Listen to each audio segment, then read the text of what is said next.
નમસ્કાર બાળ મિત્રો, જ્ઞાનમંત્રી વિદ્યાપીઠ મહુવા માં આપનું હાર્દિક સ્વાગત છે. હું વડિયા રમેશ. બાળ મિત્રો, આપણે લાસ્ટ લેક્ચરની અંદર સ્વાધ્યાય 6.1 પૂરું કર્યું. સ્વાધ્યાય 6.2 માં પહેલો પ્રશ્ન પૂરો કર્યો અને બીજો પ્રશ્ન આપણે આવ્યો. હવે પ્રશ્ન બીજો એવો છે કે નીચે આપેલ જે રકમ આપી એની પાયથાગોરસની ત્રિપુટી શોધો. ખરેખર મિત્રો વાત કરું તો પાયથાગોરસ એક ગણિત શાસ્ત્રી છે. એમને પાયથાગોરસ નામનો પ્રમેય આપેલો. એટલે પાયથાગોરસનો પ્રમેય પોતે શોધ કરી, પોતે એની સાબિતી આપી, એટલે પોતાના નામ પરથી એને નામ રાખેલું. ધોરણ 10 માં આપણે આ પ્રમેય સાબિત કરવાનું પણ આવે છે, પણ અત્યારે ખાલી આપણે એની ત્રિપુટી શોધવાની કીધી. તો બાળકો હવે આપણે જોઈએ. પહેલું આપ્યું. હવે એક એમાં સૂત્ર છે, જે રકમ આપે, ધારો કે આપણે પહેલાનો દાખલો કરીએ, જે રકમ આપે ને 2n બરાબર લેવાની. ફરક છે 2n બરાબર, આપણને ખબર છે કે અહીંયા n સાથે બે ગુણાકાર, અહીંયા આવે તો ભાગાકાર, તો n બરાબર 6y બનશે. હવે બીજું ઈ જોવાનું કે જે n મળે છે બીજું સ્ટેપ n સ્ક્વેર માઈનસ 1 છે અને એક n સ્ક્વેર પ્લસ 1. જો એક રકમ આપી હતી, એની બીજી બે રકમ શોધવાની કીધી, ત્યારે પેલા 2n આપેલ રકમને 2n બરાબર લઈ લેવાની. ત્યાર પછી 2n માંથી n ને કરતા બનાવશું, એટલે આપેલ રકમને 2 વડે ભાગશું, એટલે આપણે 3 મળે. હવે છેલ્લા સ્ટેપ બીજામાં n સ્ક્વેર માઈનસ 1, તો n એટલે 3 થયા, એટલે 3 નો વર્ગ માઈનસ 1, 3 નો વર્ગ 9 માઈનસ 1, એટલે કેટલા મળ્યા? 8. હવે n સ્ક્વેર વર્ગ, એટલે n એટલે 3 નો સ્ક્વેર પ્લસ 1, 3 નો વર્ગ 9 પ્લસ 1 બરાબર. તો આપણને ત્રિપુટની સંખ્યા એક આપેલી હતી અને બાકીની બે મળી ગઈ. લખી કે પાયથાગોરસની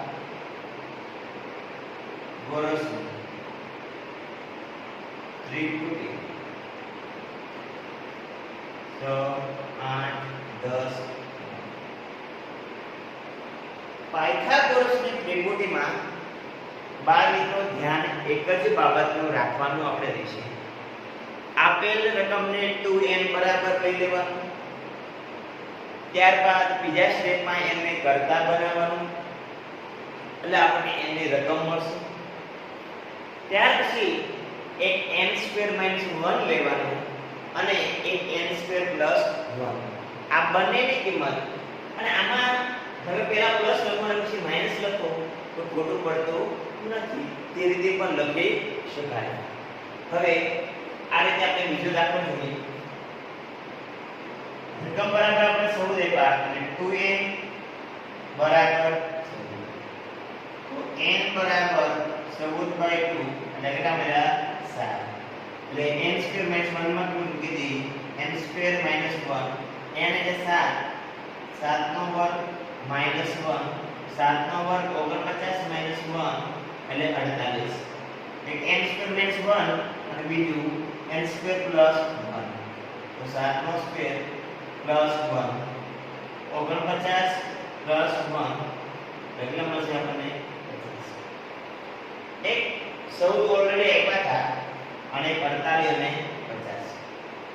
એક યાદ રાખવાનું કે બાકીની બે જે આપણે ત્રિપુટીમાં એક સંખ્યા તો આવશે, બીજી બે સંખ્યા શોધવાની થશે. તેમાં બંને વચ્ચે બે સંખ્યાનો ગેપ હંમેશા મળશે. એક બાબતે ધ્યાન રાખવું છે. લખી ત્રિપુટી 14, 48, 50 થર્ડ માં આપણને 16 હતા જોઈએ કે 2n બરાબર 16 તો n બરાબર 16/2 બરાબર 8. ઘણીવાર બાળકો તો તમને થાય કે સર અહીંયા n બરાબર 18 16 17 આ બેકી સંખ્યા તો સર બેકી સંખ્યા હોય તો આપણે એને 2 વડે ભાગી શકાય પણ સર એકી સંખ્યા આપી હોય તો શું કરવું? પણ પાયથાગોરસની ત્રિપુટીમાં ક્યારેય પણ પ્રથમ આપેલ સંખ્યા એકી સંખ્યા હશે નહીં, ફરજિયાત બેકી સંખ્યા આપેલી હશે. એટલે એ બાબતે આપણે સમજવાની જરૂર નથી. તો તરત આપણે લઈ n² - 1 એટલે 8 નો સ્ક્વેર -1 64 - 1 એટલે 63 -1 પ્લસ એટલે n² + 1 8 નો સ્ક્વેર + 1 64 + 1 એટલે 65. તેથી પાયથાગોરસની ત્રિપુટી 16 63 અને 65 ખાસ ધ્યાન એ રાખવાનું કે પ્રથમ આપેલ રકમને n બરાબર લેવાની નથી ને 2n બરાબર લેવાની ખાસ ધ્યાન રાખવાનું રહેશે. હવે એક્ઝામ્પલ 4 લઈ લઈએ તો આપણને 2n બરાબર 18 તો n બરાબર 18/2 અને 9 સૂત્ર મૂકી દઈએ કે n² - 1 9² - 1 81 - 1 એટલે 80. પેલું માઈનસ લઈએ તો બીજું પ્લસ લેવાનું n² + 1 9² + 1 81 + 1 એટલે 82. આમ પાયથાગોરસની ત્રિપુટી. તો બાળ મિત્રો આ એક નવો ટોપિક હતો આપણો પાયથાગોરસની ત્રિપુટી. આપણી માટે ખૂબ અગત્યનો અને એમ સિમ્પલ ખાલી આપણે એના સૂત્રો ત્રણેય આપેલ રકમને 2n બરાબર લેવાનું, એમાંથી n ને કરતા બનાવવું, ત્યારબાદ n² - 1 નો મૂકી કિંમત, એના પછી n² પ્લસમાં કિંમત મૂકવી. હવે n² - 1 અને n² + 1 બંને ક્રમ ચેન્જ થાય તો કોઈ વાંધો નથી. તો હવે આપણું આ ત્રિપુટી વાળો પ્રશ્ન અહીંયા સ્વાધ્યાય પૂરો. તો આપણે સ્વાધ્યાય 6.1 પૂરું કર્યું. હવે થોડા આ યુનિટમાં આગળ જઈએ. સ્વાધ્યાય 6.3 ખૂબ સરળ યુનિટ છે આપણું અને પ્રશ્ન પણ આપણે એકવાર આવી ગયો. આપણે જોયું કે કઈ સંખ્યાનો વર્ગ કરી તો એકમનો અંક કયો હોય તેના આધારે આપણને ખબર પડે કે એકમનો અંક કયો મળે. તો આપણે જોયું કે એકમનો અંક 1 અને 9 હોય. એકમનો અંક 1 અને 9 હોય તો એનો વર્ગ કરીએ તો એકમનો અંક 1 મળે.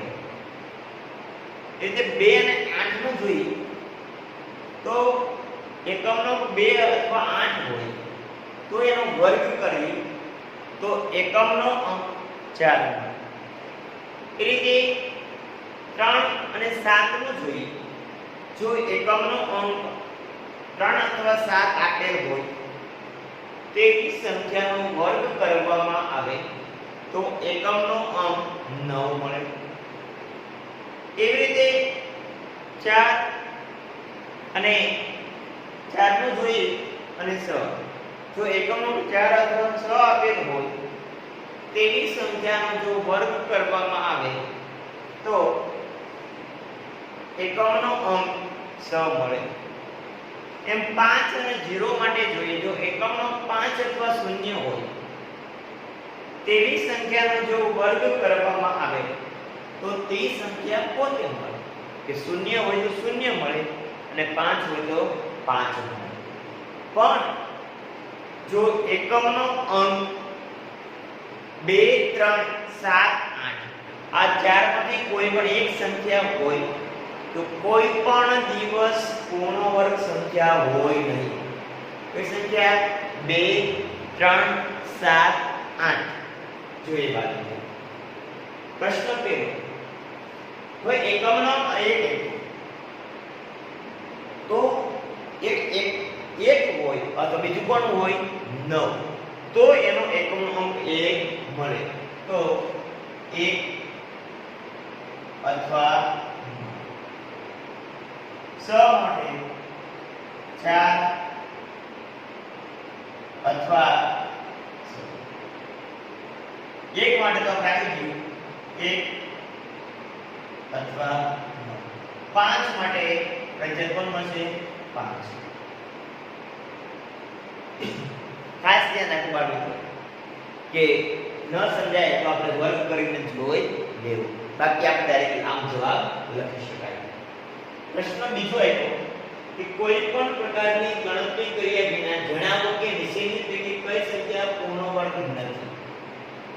પૂર્ણ વર્ગ નથી એની માટે એવું જ જોવાનું એકમનો કા 2 હોય 2 3 7 8 આ ચારમાંથી કોઈ પણ સંખ્યા હોય તો ઈ પૂર્ણ વર્ગ સંખ્યા હોય નહીં. તો જોઈએ તો આ લખી નાખો 2 3 7 8 આપણા સમજણ માટે કે ચારમાંથી કોઈ પણ એક સંખ્યા હોય તો કોઈ પણ દિવસ પૂર્ણ વર્ગ સંખ્યા હોતી નથી. હવે જો એકમનો કોણ આપ્યો? 3 તો પછી જે પૂર્ણ વર્ગ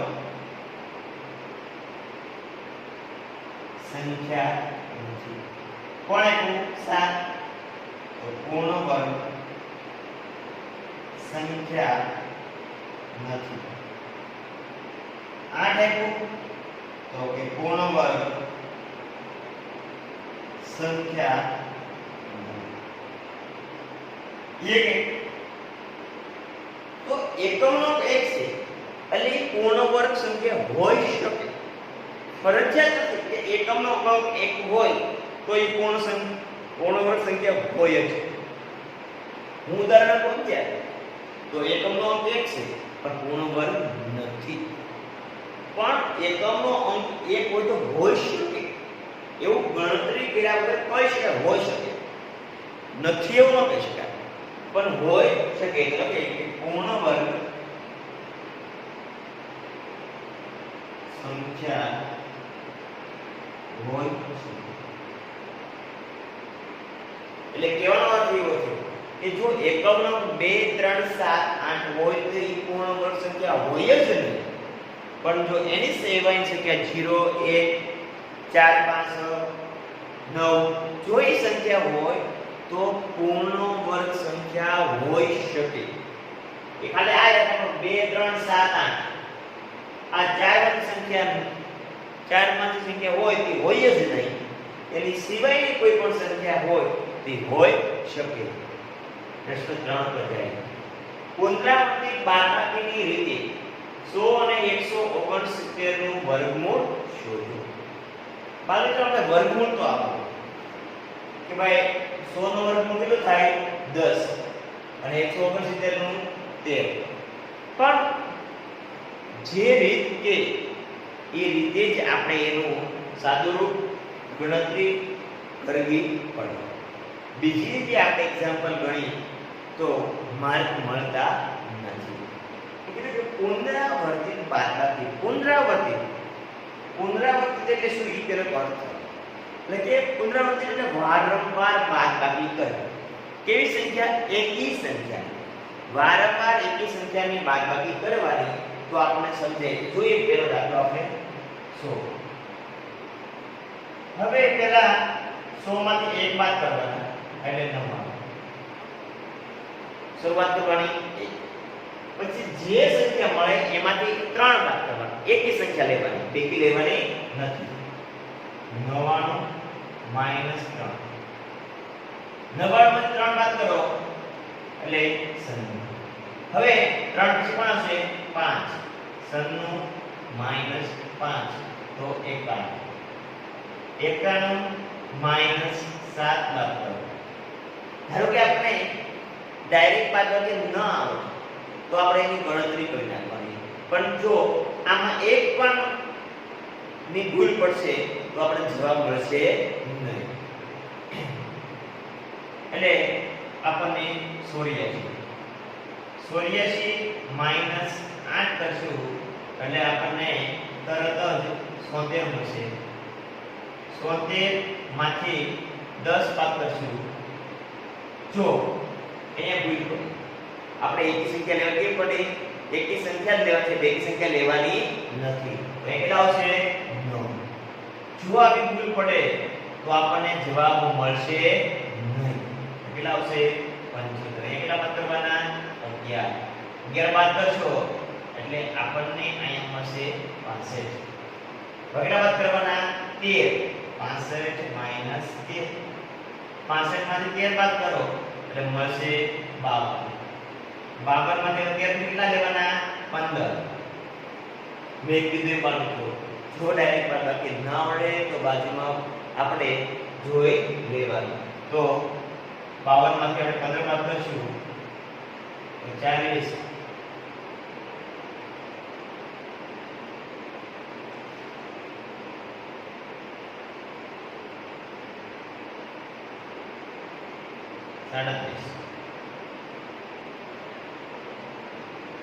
હવે 37 માઈનસ 17 બાદ કરશો એટલે આપણને સીધા 20 અને 20 માઈનસ 19 બાદ કરશો એટલે કેટલા મળશે? 1. જો આમાં આપણે કઈ ભૂલ કરી તમે સમજાવો શું કર્યું કે આપણે જો આમાં ગણતરી કરી એમાં જો ભૂલ ન થઈ તો આપણને અહીંયા છેલ્લે શૂન્ય જવાબ મળશે. પણ જો આપણે એની ગણતરીમાં કંઈક ભૂલ કરીએ છે તો છેલ્લે શૂન્ય મળશે નહીં. હવે જોવાનું એ કે આપણી ગણતરી ત્યાં ભૂલ કરી. જો આપણે ભૂલ છે તો આપણને છેલ્લે જવાબ મળશે નહીં. કુલ આપણે જોઈએ 10 સંખ્યા મળશે. 1 2 3 4 5 6 7 8 9 અને 10. છેલ્લે 10 સંખ્યા મળી પણ આપણને શૂન્ય જવાબ મળ્યો નથી. એનો અર્થ એવો થયો કે આપણે આમાં કંઈક ભૂલ કરી નાખી. ક્યાં બાદબાકીમાં ભૂલ કરી એ આપણે જોવાનું રહેશે. જો તમે આવી ભૂલ કરશો તો આપણને જવાબ મળશે નહીં. આપણે આ લેવાની બાજુમાં 169 લઈ લઈએ. આપણે વધારે એને ક્યાં ભૂલ કરી તમારે ગોતવાનું. આ બાદબાકીમાં ધ્યાન એ રાખજો ક્યાં ભૂલ કરી તમારે ગોતવાની. હવે 169 વાળું ઈ પણ તમારે આ રીતે આપણે બાદબાકી કરવાની છે. જોઈએ 169 શરૂઆત જેમ આપણે કરી એમ જ શરૂઆત આપણે 1 થી કરશું. પછી 3 5 7 9 11 એ રીતે આપણે ધીમે ધીમે આગળ વધતા જશું. એટલે આપણને છેલ્લે જો શૂન્ય જવાબ મળે ઈ પછી આપણે કુલ સંખ્યા ગણવાની રહેશે. ખાસ ધ્યાન રાખજો કે આપણે આ ગણતરીમાં ભૂલ પડવી જોઈએ નહીં. તો આમાં આપણે ભૂલ કરી એટલે જવાબ મળ્યો નહીં. હવે આપણે આમાં આપણે હવે ભૂલ આવે જોઈએ પછી જોઈએ કે ક્યાં આપણી ભૂલ હતી. હવે પહેલા એક બાદ કરશું. એક બાદ કરશું અને 168. ત્યાર પછી 168 માઈનસ 3 બાદ એકી સંખ્યા લે 1 3 5 7 9. હવે તમે 3 બાદ કરો એટલે 165. હવે 165 માંથી 5 બાદ કરો એટલે 160. 160 માંથી 7 બાદ કરો એટલે 153. 153 7 પછી 9 લે એટલે 144. 144 માંથી 11 બાદ કરશો એટલે 133. 133 માંથી 13 બાદ કરશો એટલે 120. 120 માંથી 15 બાદ કરશો એટલે 105. 105 માંથી 17 બાદ કરશો. જો આવી બાદબાકી મેં ફરીથી કહું બાળકો એ બાદબાકીમાં ભૂલ થશે તો આપણે જવાબ મળશે નહીં. હવે 105 માંથી આપણે કેટલા બાદ કરવાનું છે? 17 બાદ કરો એટલે આપણને તરત જ 88 મળશે. એવું લાગ્યું મને ભૂલ પડે તો આપણે જોઈ લેવાનું 105 માઈનસ 17. અહીંયા 0, અહીંયા 9 અને અહીંયા 10. 15 માંથી 7 જાય તો 8, 9 માંથી જાય તો 8. બરાબર છે. એટલે આપણી બાદબાકી ભૂલ ન પડે તો ખાસ ધ્યાન રાખવાનું રહેશે. હવે 88 19. તો તમે 88 માંથી કેટલા બાદ કરવાના છે? 19. તો આપણને 59 મળશે. હવે 59 માઈનસ 1 બાદ કરશો એટલે આપણને તરત 38 મળશે. 38 માઈનસ 23 બાદ કરશો એટલે સીધું આપણને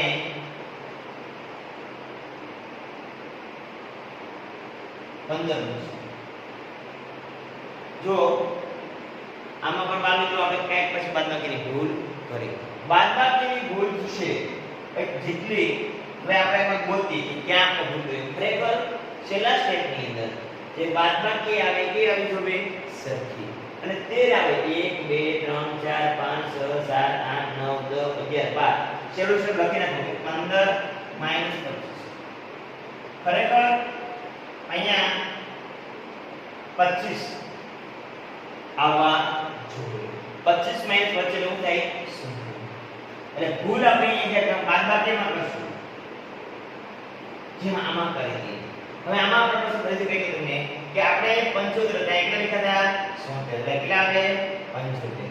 એટલે 75 માંથી 11 જશે એટલે આપણે કેટલા મળશે? 66. એટલે કેટલા આવશે? 66. 66 માંથી 13 જશે એટલે આપણને કેટલા મળશે? 51. 51 માંથી આપણે 15 બાદ કરશું એટલે જો હવે 51 કેટલા બાદ કરવાનું છે? 15. એટલે આપણે નો આવડે તો આપણે બાદ કરીએ 51 માઈનસ 15. અહીંયા 4 અહીંયા 10 10 ને 11 11 5 જાય કેટલા મળે? 6 કેટલા મળે? 3 કેટલા મળશે આપણને? 36. 36 માઈનસ 17 કેટલા મળશે? 19. તો અહીંયા પણ કેટલા આવશે? 19 માઈનસ 19 એટલે 0. તો જો આપણને અહીંયા જવાબ મળ્યો 19 માંથી 19 એટલે 0. તો ગણી લેવા સંખ્યા 1 2 3 4 5 6 7 8 9 અને 10. તો કેટલી સંખ્યા મળે? 10. તો એનો અર્થ થયો કે 100 નો વર્ગમૂળ કેટલું થાય? 10. જે ઓલરેડી આપણને આવડતું હતું. પણ આ રીતે આપણે બાદબાકી લખવા તેથી વર્ગમૂળમાં 100 બરાબર 10. આ આપણો દાખલો છે. આમાં બાદબાકી જે કરવી એ ખૂબ અગત્યનું છે. તમારે એક પણ માર્કની ભૂલ પડશે. એક પણ દસકો લેવામાં બાદબાકીમાં એટલે જવાબ આવશે નહીં. તમારે બાળ મિત્રો અને બાદબાકી રાઈટ કરી અને તમારા દાખલો ગણવાનો છે. અને ધ્યાન રાખજો એ ખાસ કે ભૂલ પડે નહીં. જો આપણે એક નાની એવી ભૂલ પડે તો આપણે જવાબ નહીં આવે.